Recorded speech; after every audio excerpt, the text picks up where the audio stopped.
Hello everyone, I am नवीन कुमार। और एक company है जो कि किड्स के जो प्रोडक्ट्स होते हैं, किड्स के जो क्लोथिंग प्रोडक्ट्स होते हैं उनके अंदर में काम करती है, डीलिंग करती है। यही कंपनी स्टॉक मार्केट से पैसे उठाने का ट्राई कर रही है। इस वीडियो के थ्रू हम जानने की कोशिश करेंगे, इन डेप्थ जानने की कोशिश करेंगे हम कंपनी की डिटेल्स के अंदर में। उससे पहले हम बेसिक डिटेल्स के बारे में जान लेते हैं आईपीओ से रिलेटेड। तो 11 दिसंबर से 13 दिसंबर के बीच में कंपनी का आईपीओ खुलने वाला है। 126 का कट ऑफ प्राइस है, 1000 का लॉट साइज है और आपको 1,26,000 रुपये की जरूरत एटलीस्ट पड़ने वाली है यहाँ पर इस आईपीओ में पैसे लगाने के लिए। कंपनी यहाँ पे 33 करोड़ रुपीज़ उठा रही है, जिसमें से 33 करोड़ रुपये जो है, जिसमें कंपनी खुद की जो वैल्यू लगा रही है that is around 121 crore rupees. So SME segment का कंपनी का आईपीओ है और छोटी कंपनी है। और कंपनी अब ये रीज़न क्या बताए हैं कि हम लोग आईपीओ से क्यों पैसे उठाना चाह रहे हैं, बिकॉज वो बोल रहे हैं कि हमें नए स्टोर्स खोलने हैं, उसके लिए हमें पैसों की ज़रूरत है। नए स्टोर्स भी खोलने हैं, फिर उनके अंदर में इन्वेंट्री भी चाहिए, सब कुछ चीज़ों की रिक्वायरमेंट है, तो उसके लिए हमें पैसों की ज़रूरत है। सो बेसिक रीज़न है, जिस सेक्टर में कंपनी काम करती है उसी सेक्टर के अंदर में काम करना चाह रही है। कोई दिक्कत यहाँ पे नज़र नहीं आ रही है।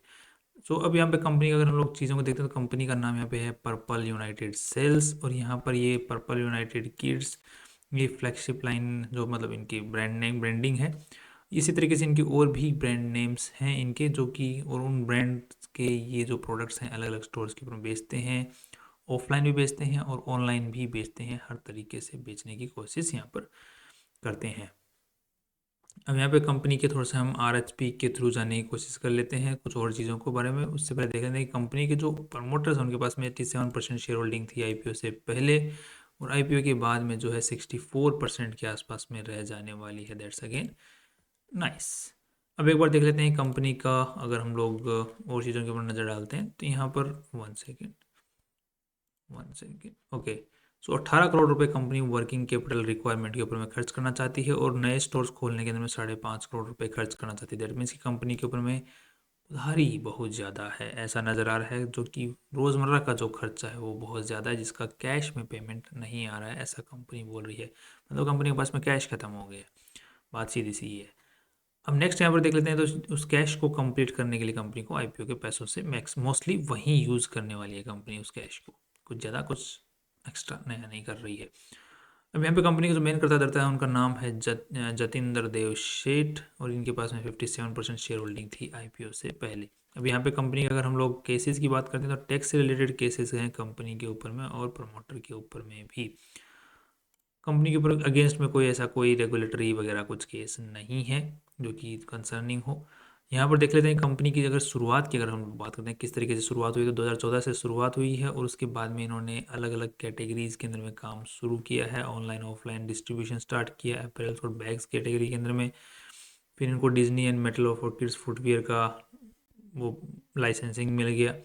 उसके बाद में इन्होंने माइलस्टोन्स अचीव किए हैं, अलग अलग स्टोर्स खोले हैं अलग अलग लोकेशंस के ऊपर में। और आज 2024 के अंदर में इनका जो एक्सपेंशन वाला जो प्लान है वो अभी तक भी चलता ही जा रहा है, चलता ही जा रहा है, and they are continuously expanding themselves. अब यहाँ पे 190 एम्प्लॉयज़ आज के दिन कंपनी के अंदर में काम कर रहे हैं। और रजिस्टर्ड ऑफिसेज की अगर बात करते हैं या फिर प्रॉपर्टीज़ की बात करते हैं, तो ऐसे कोई प्रॉपर्टी कंपनी आज के दिन कोई ओन नहीं करती है, सारी की सारी प्रॉपर्टीज़ ही लीज पर ले रखी हैं जो कंपनी ने ब्रांचेज अपनी खोल रखी हैं। नेक्स्ट कंपनी आज के दिन जो इन प्रोडक्ट्स के अंदर में काम करती है वो जैसे बच्चों के, छोटे बच्चों से छोटे बच्चों से लेकर के किड्स सेक्शन के अंदर में कंपनी काम करती है। उसके बारे में जो डिटेल्स है कंपनी की जो वेबसाइट है वहाँ पर भी हमें देखने को मिल जाती है। जैसे कि हम लोग यहाँ पे देख पा रहे हैं, kids, girls, boys, infants, themes. Themes मतलब कि किसी पर्टिकुलर ड्रेस जो कि किसी एवेंजर्स की फ़ोटोज़ के साथ में है, डिज्नी की प्रिंसेस के साथ में है, माइकी के साथ, मिक्की माउस के साथ में है, बच्चे ऐसे कार्टून्स वाली जो चीज़ें होती हैं। सो बच्चों के लिए ड्रेस वगैरह ये कंपनी बेचती है। सो इस सेगमेंट में जो कंपनियां काम करती हैं वो मोस्ट ऑफ द टाइम, क्योंकि इन्होंने एक जोनर सेलेक्ट कर लिया कि हमें बच्चों को ही टारगेट करना है, तो इस टाइप से अगर कोई कंपनी जोनर को सेलेक्ट करके चलती है तो वो मोस्टली सक्सेसफुल रह जाती है इस सेगमेंट के अंदर में। बिकॉज ये सेक्शन जो है बहुत ही अलग टाइप का सेक्शन है और इसके जो प्रोडक्ट्स होते हैं वो भी एक्सपेंसिव होते हैं, मार्जिन भी ठीक ठाक बच जाते हैं इस पर्टिकुलर सेक्शन के अंदर में। नेक्स्ट अब देख लेते हैं कंपनी के अगर आरएसपी में और चीज़ों को हम नज़र डालते हैं यहाँ पर, तो 1 सेकेंड प्रॉपर्टी कोई ऑन नहीं करती। ये काफ़ी सारी ड्रेसेस हैं जो कि चीज़ें हैं जो कि कंपनी बनाती है, मैन्युफैक्चर करती है, उनको बेचती है। यहाँ पर आपको काफ़ी सारे नाम ऐसे भी देखने को मिलेंगे जिनका पर्सनली मुझे भी मतलब नहीं पता। जैसे यहाँ बैलरीनास क्या होते हैं, एंड यहाँ पर म्यूल्स, डुंगरीज, डंगरीज, रोम्पर्स। आई नो आइडिया, हम थोड़ा सा हिंदी सेक्शन के लोग हैं। नेक्स्ट अब देख लेते हैं कि कंपनी के आज के दिन जो ऑनलाइन रेवेन्यू आ रहा है वो कहाँ कहाँ से आ रहा है। सो यहाँ पर देखने को मिल रहा है कि रिटेल जो स्टोर्स हैं कंपनी के फिजिकल वाले, वहाँ से मोस्ट ऑफ द रेवेन्यू पिछले 6 महीनों के अंदर में अचीव किया है, दैट इज़ 8 करोड़ रुपया। और मोस्टली जो उससे भी ज़्यादा जो रेवेन्यू आया है वो है डिस्ट्रीब्यूटर्स के थ्रू आया है। दैट मीन्स की कंपनी ने एक चेन बना रखी है, पहले डिस्ट्रीब्यूटर्स को देते हैं, फिर डिस्ट्रीब्यूटर्स फिर आगे सप्लाई करते हैं। क्योंकि मोस्टली जैसे छोटे मोटे शहरों के अंदर में अब जैसे कंपनी के स्टोर्स नहीं हैं तो वहाँ पर डिस्ट्रीब्यूटर्स के थ्रू माल पहुँचता है, तो कंपनी ने वहाँ पर मोस्ट ऑफ द रेवेन्यू है वहीं से आ रहा है। दैट मीन्स 20 करोड़ का रेवेन्यू डिस्ट्रीब्यूटर चैनल के थ्रू आया है। रिटेल सेल्स की अकाउंट्स ऑनलाइन डिस्ट्रीब्यूटर्स, मतलब डिस्ट्रीब्यूटर के अलावा दूसरी चीज़ों से नॉर्मल रेवेन्यू आ रहा है, उसमें नॉर्मल ग्रोथ देखने को मिल रही है। बट यहाँ पे डिस्ट्रीब्यूटर वाले जो चैनल है उसके अंदर बहुत ज़्यादा ग्रोथ देखने को मिल रही है। That's again kind of concerning. किस तरीके से कंसर्निंग है, बिकॉज कंपनी जो है खुद एक क्रिएशन नहीं कर पा रही है अपने लेवल के ऊपर में, ब्रांचेस के थ्रू कंपनी चल पा रही है, चलो ठीक है। ऑफलाइन और जो रिटेल स्टोर्स हैं, रिटेल स्टोर्स के थ्रू कंपनी काम कर पा रही है, बट एक अपने बलबूते के ऊपर में माल नहीं बेच पा रही है, उसको चैनल्स की ज़रूरत पड़ रही है, जैसे ऑनलाइन चैनल्स के थ्रू या फिर ऑफलाइन चैनल्स के थ्रू, खुद के वाले से ही स्टोर्स के थ्रू, बट वो उससे उसमें सक्सेसफुल नहीं रह पा रही है। डिस्ट्रीब्यूटर वाले जो चैनल है उसके थ्रू ही कंपनी रह पा रही है। तो इसके उसके मतलब है कि कंपनी की हमेशा डिपेंडेंसी बनी रहेगी डिस्ट्रीब्यूटर्स के ऊपर में, और उनको मार्जिन्स अच्छे खासे देने पड़ेंगे, जिसकी वजह से कंपनी की जो प्रॉफिटेबिलिटी है, तो क्योंकि जितने बिचौलिए बीच में होंगे उतना कंपनी की प्रॉफिटेबिलिटी घटेगी। तो यहाँ पर वही देखने को मिला कि डिस्ट्रीब्यूटर्स के थ्रू कंपनी का रेवेन्यू आ रहा है, दैट मीन्स की कंपनी की profitability again again again and again वो डिक्रीज होती ही रहेगी। ऐसा देखने को मिला है पास में भी, फ्यूचर में भी देखने को मिल सकता है। कई बार जो अगर कई बार के मार्जिन्स बहुत अच्छे रखती है कंपनी तो फिर डिस्ट्रीब्यूटर चैनल में भी सक्सेसफुल हो जाती है, बट नए ब्रांड्स जो होते हैं वो इतना जल्दी हो नहीं पाते। ये ट्राई कर रहे हैं अपने आप को ऑनलाइन के चैनल के थ्रू स्टैब्लिश करने की, बट यहाँ पर देखने को मिल रहा है कि ऑनलाइन में ये फेल होते जा रहे हैं। रिटेल स्टोर्स की अगर बात करते हैं तो रिटेल स्टोर्स में भी ये कुछ ज़्यादा कुछ खास अच्छा नहीं कर रहे हैं। पिछले साल अच्छा किया था बट इस साल फिर अगेन कुछ खास अच्छा भी नहीं परफॉर्म कर रहे हैं, सिर्फ एक ही चैनल बच रहा है डिस्ट्रीब्यूटर वाला। अब थोड़ा सा हम कंपनी की नज़र डाल लेते हैं बैलेंस शीट के ऊपर में, कितना पैसा आज के दिन इस कंपनी में लगा हुआ है। तो दैट मीन्स यहाँ दैट शोज 1 सेकेंड, 70 करोड़ रुपए आज के दिन कंपनी में लगे हुए हैं, और ये 70 करोड़ जो है 49 करोड़ रुपीज़ थे पिछले साल।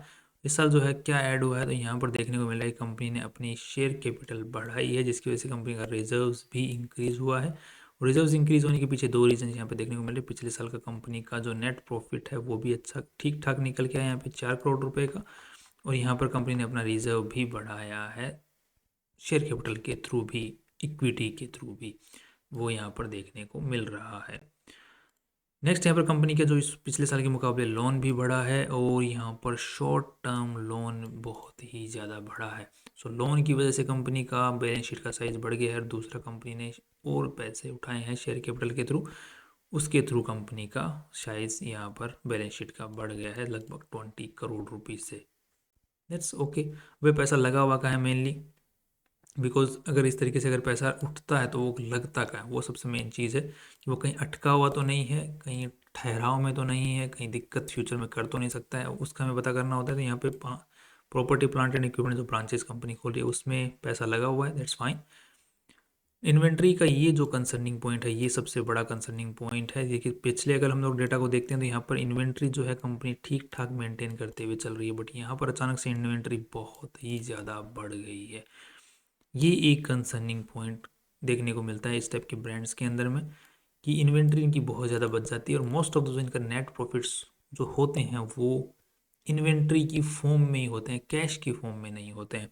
इसका भी अगर हम लोग चेक करेंगे तो इन्वेंट्री की फॉर्म में हमें देखने को मिलेगा। अगर यहाँ पर हम लोग देखेंगे P&L स्टेटमेंट के अंदर में कि किस तरीके से कंपनी का रेवेन्यू चढ़ा है, तो यहाँ पर देखोगे कि 30 करोड़ रुपए का कंपनी ने पिछले 6 महीने के अंदर में रेवेन्यू जनरेट किया है।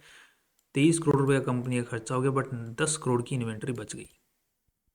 तो अब यहाँ पे कंपनी ने नेट प्रॉफिट यहाँ पर निकाले हैं 3.25 करोड़ रुपए, जबकि 10 करोड़ की इन्वेंट्री बच गई, जिसकी वजह से कंपनी यहाँ पे प्रॉफिटेबल है। अगर ये इन्वेंट्री नहीं बचती है, राइट, अगर नहीं बचती है तो फिर क्या यहाँ पर सिनेरियो रहेगा, that's the most important thing. तो यहाँ पर कंपनी का इन्वेंट्री बढ़ गया है, जो कि कंपनी का स्टॉक पाइल बढ़ गया है। स्टॉक पाइल बढ़ गया तो अब कंपनी को या तो वो इन्वेंट्री जो पड़ी हुई है, जो कि टाइम के साथ में बेकार हो जाती है, वक्त के साथ में फैशन चली जाती है, तो वो बेकार हो जाती है, तो या तो उसको रखे रखो, या फिर नया माल खरीदो। नया माल खरीदोगे तो फिर पैसा चाहिए, पैसा चाहिए तो फिर अगेन लोन लेना पड़ेगा। और वही चीज़ यहाँ पर देखने को बार बार मिल रही है। कंपनी का जो नेट प्रॉफिट, जो बोरोइंग है, वो बढ़ती ही जा रही है, बिकॉज कंपनी की इन्वेंट्री यहाँ पर इंक्रीजिंग पैटर्न के अंदर में देखने को मिल रही है, और नेट प्रॉफिट्स भी इन्वेंट्री की फॉर्म में देखने को मिल रहे हैं, ना कि कैश की फॉर्म में देखने को मिल रहे हैं। Now that's concerning.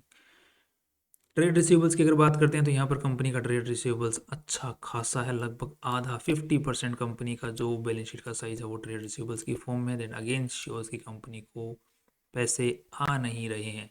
अब यहाँ पे अगर पिछले 6 महीने के डेटा को देखते हैं तो कंपनी ने 3.25 करोड़ रुपए का नेट प्रॉफिट किया है, बट पैसा जो अटक गया है वो लगभग 7 करोड़ रुपए का अटक गया। तो यहाँ पे जितना नेट प्रॉफिट कंपनी जनरेट कर पा रही है, 100 रुपये का माल बेचा, 10 रुपये का प्रॉफिट कमाया, बट 20 रुपये अटक गए। तो नया माल खरीदने के लिए 80 रुपये हैं, राइट। तो अब अगर बिजनेस को बढ़ाना है तो फिर लोन लेके फिर बिजनेस को बढ़ाना पड़ेगा। तो अगर लोन लिया तो फिर इंटरेस्ट में पैसा जाएगा, इंटरेस्ट में पैसा जाएगा तो फिर अटक गया माल, पैसा। तो इस ये जो चैलेंजेस हैं इस टाइप की कंपनियों के अंदर में देखने को मिलते हैं, जो कि एक कंसर्निंग पॉइंट होता है। प्रॉफिट तो जनरेट कर लेती हैं, बट कागजों में इन रियलिटी थोड़ी दिक्कतें आती हैं, कैश नहीं आता है हाथ में। यही डिस्ट्रीब्यूटर जो वाला चैनल है उसके थ्रू ये बहुत बड़ी दिक्कत है, क्योंकि कंपनियों को माल क्रेडिट पे बहुत ज़्यादा देना पड़ता है, बहुत ज़्यादा ही देना पड़ता है, और डिस्ट्रीब्यूटर वाले होते हैं वो बहुत भाव खाते हैं। नेक्स्ट अब देख लेते हैं कि कंपनी का जो कैश फ्लो स्टेटमेंट है वो क्या यहाँ पर नज़र डाल रहा है। तो कैश फ्लो स्टेटमेंट का जो ऑपरेटिंग कैश फ्लो है वो यहाँ पर नेट ऑपरेटिंग कैश फ्लो, जो कि यहाँ पर कुछ ठीक ठाक यहाँ पर नज़र आ रहा है। पिछले 2024 के अंदर में ज़रूर यहाँ पर पॉजिटिव नज़र है, 2023 में यहाँ पर ज़रूर ये पॉजिटिव नज़र आया है। बाकी यहाँ पर देखने को मिल रहा है कि most of the time negative ही रहा है। अब यहाँ पर ये 7 करोड़ रुपए पॉजिटिव रहा है, बट यहाँ पर कंपनी ने ट्रेड्स पेएबल रख लिए हैं, जिसकी वजह से ये पॉजिटिव है, अदरवाइज ये भी पॉजिटिव है नहीं। यहाँ पर इन्होंने ट्रेड्स पेएबल पे कर दिए, बट यहाँ पर अगेन ये वाली जो शॉर्ट टर्म बोरोइंग है ये ले ली, तो यहाँ पर ये अगेन बहुत ज़्यादा नेगेटिव में है। एक्चुअली देखा जाए तो बहुत ज़्यादा नेगेटिव में होना चाहिए, बट यहाँ पर बोरोइंग ले रखी है। अगेन यहाँ पर देखोगे तो ये ऑलरेडी नेगेटिव में है, तो क्या ही बात करें, ऑलरेडी इनकी शॉर्ट टर्म बोरोइंग भी बढ़ गई है, ट्रेड्स पेएबल भी बढ़ गए हैं, और ट्रेड रिसीवेबल्स भी बढ़ गए हैं। सो एवरीथिंग जो लगी पड़ी है बैलेंस शीट की, जो कि ठीक है, जो एक्सपेंडिंग बिजनेसेस होते हैं उनके अंदर में ये हालत देखने को मिलती है। बट यहाँ पर एक्सपेंडिंग जो बिजनेसेस होते हैं उनको ध्यान रखना पड़ता है एक दो चीज़ों का। वो ये है कि उनके जो ट्रेड रिसीवेबल्स हैं वो नेट प्रॉफिट से ज़्यादा नहीं बढ़ने चाहिए। अगर उससे ज़्यादा बढ़ रहे हैं तो फिर वो जो एक्सपेंशन है वो उनको उल्टा पड़ सकता है टाइम के साथ में, और हम होप करते हैं कि इनके लिए उल्टा ना पड़े, but let's hope for good. बाकी आज के दिन अगर इन्वेस्टमेंट की बात करते हैं तो जिस तरीके से अगर कंपनी ने प्रॉफिट्स कमा रही है उसको अगर हम लोग पी और पीबी रेशियो के साथ में कंपेयर करके भी देख लेते हैं, ताकि किसी भाई के मन में एक सवाल ना रहे कि कंपैरिजन नहीं किया यार। तो यहाँ पर 5 करोड़ रुपए पिछले साल कमाए हैं, हम लोग 5 करोड़ ही मान लेते हैं, और यहाँ पर वैल्यू जो कंपनी ने लगाई है दैट इज़ अराउंड 121 करोड़। तो यहाँ पर 5 करोड़ के हिसाब से जो आती है 24 का पी रेशियो निकल के आता है, जिसको कंपेयर करके देखते हैं। इसका 27 का एस पी अपैरल का, इसका 45 का है, और इसका 23 का है। सो वैल्यू वाइज जो कंपनी अर्निंग कर रही है उसके हिसाब से कंपनी ने कुछ ज़्यादा वैल्यू यहाँ पर दी नहीं है। पीबी रेशियो के हिसाब से अगर बात करते हैं तो यहाँ पर कंपनी ने अपनी नेटवर्थ जो लगाई है 17 करोड़ रुपए की लगाई है, दैट अगेन 32 करोड़ रुपए उठा रही है, 34 सत 51, लगभग 50 करोड़ रुपए की नेटवर्थ कंपनी की बन जाएगी। जिसके हिसाब से अगर देखा जाए तो 2.4 का पीबी रेशियो निकल के आता है, जिसको अगर हम लोग कंपेयर करके देखते हैं तो यहाँ पर इसका है 2.9, इसका है 7 एंड इसका है 6 का। सो पीबी रेशियो के हिसाब से एक कंपनी को छोड़ के बाकी कंपनियों से ठीक ठाक वैल्यू इन्होंने लगाई है। सो ओवरऑल अगर देखा जाए तो कंपनी का अगर हम फाइनल जो रिव्यू बन रहा है वो न्यूट्रल बन रहा है, नॉर्मल बन रहा है। अगर इसका जीएमपी प्राइस ठीक ठाक चलता है तो हम लोग लिस्टिंग गेन्स के लिए अप्लाई कर सकते हैं। बाकी जो हमने सवाल उठाए हैं उनको अगर ये कंपनी फ्यूचर के रिजल्ट्स में अगर मेंटेन कर पाती है, ठीक कर पाती है, तो फिर लॉन्ग टर्म के बारे में सोचा जा सकता है। यहाँ पर जीएमपी अगर मोर देन 50% दिखता है तो लिस्टिंग गेन के लिए अप्लाई करिए। उसके अलावा फ्यूचर के अंदर में हमें मैनिपुलेट होता है तो अलग बात है। बाकी आप लोग आईपीओ स्ट्रेटेजी जो हमने ऑलरेडी डिस्कस की हुई है, डिस्क्रिप्शन में उसका लिंक दिया हुआ, उसको आप फॉलो कर सकते हैं। यही हमारी राय है, उसको आईपीओ स्ट्रेटेजी को फॉलो कर लीजिए, या फिर आप लोग अगर जीएमपी 50% ज़्यादा मिलता है तो फिर लिस्टिंग गेंस के लिए अप्लाई कर सकते हैं। भाई अगर नीचे जाता है लिस्टिंग के बाद में तो थोड़ा संभल के चले। That's all from my side, और कल फिर मिलते हैं नए इंपॉर्टेंट वीडियो के साथ में। सी यू टुमारो।